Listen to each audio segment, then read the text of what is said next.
Երևան քաղաքում շարունակվում են գեղեցիկ, գեղազարդ ծաղկանոցների ստեղծման աշխատանքները։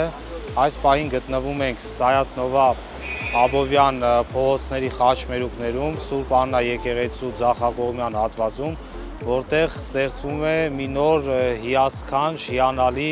գեղեցիկ կոմպոզիցիայով ծաղկանոց, որտեղ տնկվելու են եւ գետնանոջիներ, ժայռային գիհիներ եւ ֆոցինիայի տարբեր տեսականիներ։ Տեղեկացնեմ, որ տարածքը ունենք ոռոգման ջուր եւ մեր քաղաքացիներին 2 օրից հրավիրում եմ նշված վայր հիանալու այս մեր նոր ստեղծված գեղեցիկ ծաղկանոցով։